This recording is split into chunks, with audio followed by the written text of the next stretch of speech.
Is the iPhone 15 launch the worst of all time? On this show, why the iPhone 15 doesn't have fast charging, disappointing benchmarks and why they could actually get even worse, BMWs killing the iPhone 15's NFC chips, CarPlay in general not working for a lot of iPhone 15 users, BendGate 2.0, and stock problems. I'm Dave and I simplify Apple so that everything just works for you, and if you want the latest Apple news, leaks and rumours, like the video, subscribe to the channel and ring the bell. Also, before we get into the actual news for today, I do want to let you know what I've been up to the last couple of weeks. Been very busy. I've been doing stand-up comedy training, which is terrifying. I'm going to be doing a stand-up comedy gig for the first time for charity, for the hospital that looked after my kids, Birmingham Children's Hospital. It's a sponsored thing, it's a charity thing. I'll be on stage for 5 minutes, and the video is going to be up on YouTube afterwards. It won't be my video, it'll be on their page, but I will share it, and if you want to support and give any money to Birmingham Children's Hospital who looked after my kids, it's justgiving.com/iCaveDave, and we'll move on. So pretty much everything today is coming from your questions. So the first one comes from Aziz Rahman, who asks, iCave answers, why don't the new iPhones have fast charging? And this is a very good point, because fast charging is one of those things that USB-C enables with power delivery and that kind of thing. But think back to, I don't know, a couple of weeks before the iPhone 15s were being launched. Everyone has been complaining about the battery health on the iPhone 14 Pros and the Pro Maxes, saying how awful it is. Now, if you don't want your battery to degrade, if you don't want to lose battery health, you also don't want to fast charge. If you fast charge and you're trying to cram all of those electrons in there as fast as possible, you're going to heat the whole device up. It's going to just be a bad time for your battery. You are going to lose a lot of capacity over time by doing that. So I have a feeling that that is part of the reason why it's not there. There could be other reasons, but I think that's probably the main one. Evan Rogers 8487 asks, iCave answers, can you make sense of the A17 Pro benchmarks for us? Seeing a lot of poor quality analysis flying around the socials. So here's the thing, we have certainly had plenty of benchmarks now to have a look at. It looks like we're around about 20% faster on the GPU side of things, 10 and a bit % over on the CPU, which is fine. The iPhone doesn't really need to be faster. Gone to this 3nm process. I have a feeling, from what I can see right now, that Apple has kind of nerfed it very slightly in terms of clock speed in order to keep the temperatures down, because that's something else we're going to be talking about soon. So I think this is very much like Apple doing the usual thing of, we have to balance everything. If you want a super long battery life with a big battery, then you're going to have a heavier device. If you want to have a thin device, you'll have less battery life. If you want to go faster, then you're going to create more heat.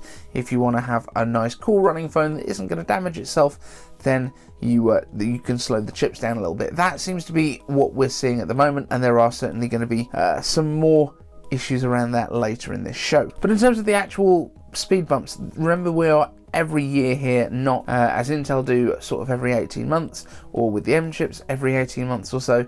So seeing 10% every year is not bad going, and typically is a little bit more than that.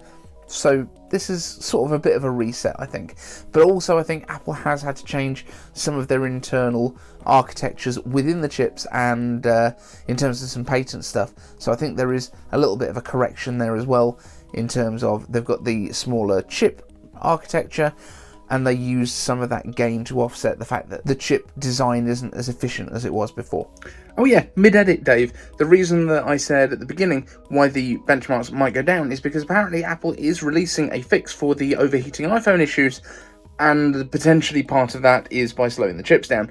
Now, hopefully that's not going to be the case. Hopefully it is actually just a memory leak, something like that in the system, but this is something that has been bouncing around as a rumour, and I thought it was only fair to tell you. Now, a couple of bits that weren't necessarily from questions. BMWs do seem to be having an issue where if you have the wireless charging mats, that apparently can kill the NFC chip in your iPhone, which appears to be something mainly exclusive to the 15s, and that's not a great thing, because that NFC chip is what you use for Apple Pay, and it doesn't seem to be like a restart your phone and it's going to work again. It seems to be it's actually ruining it, which is not great. So if you do have a BMW and you have wireless charging, maybe just plug it in for now. On the subject of plugging it in, CarPlay appears to be having a lot of connection issues using USB-C cables with the new iPhones with certain cars. Some cables that go from USB-A to USB-C are not working. They are for other people, and this is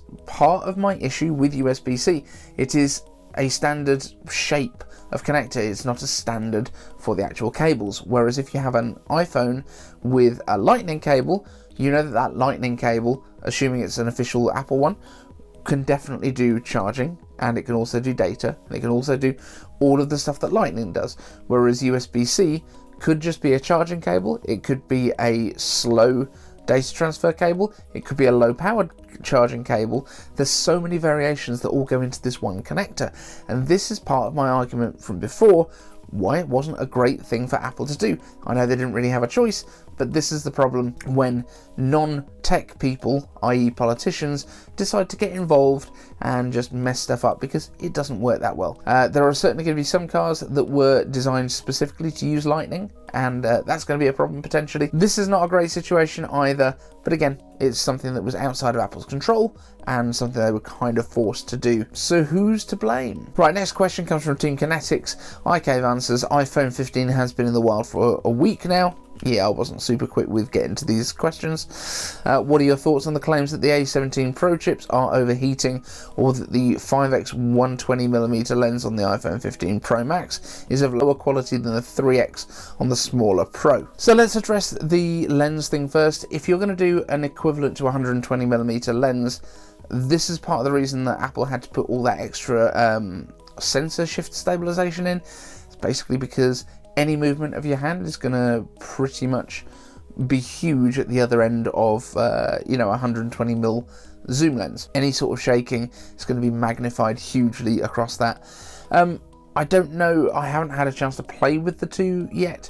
I always thought the 3X was actually pretty good on my Pro, but there's always going to be trade-offs if you want to go further, and the thing is, if you want to do a 3X photo, you're now cropping into a 1x size of sensor, so you are losing some of the sensor, whereas before you got that at 3x, but now you got 5x is where it starts. So it's a little bit confusing. I don't really know why Apple's done it, except that everyone kept whinging that they wanted the longer zooms. But what are you genuinely going to be using it for? What are you taking pictures of, guys?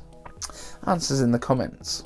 Also from Team Kinetics, IK answers, thoughts on BendGate 2023, iPhone 15 Pro being broken by hand. Now this, everyone seems to have said it's about the titanium. The titanium is going to be harder than stainless steel for the same weight, and harder than the aluminium in general.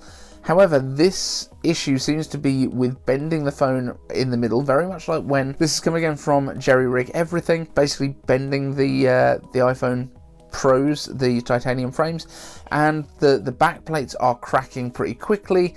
They are bending in the middle.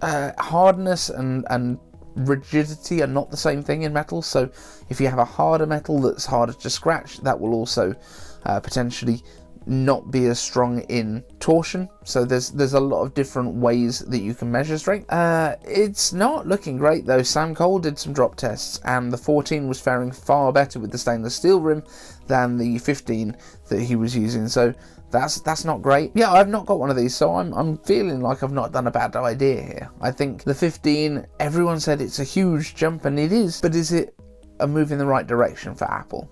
Have we finally got to the point where Tim Cook can't say it's the best iPhone we've ever made?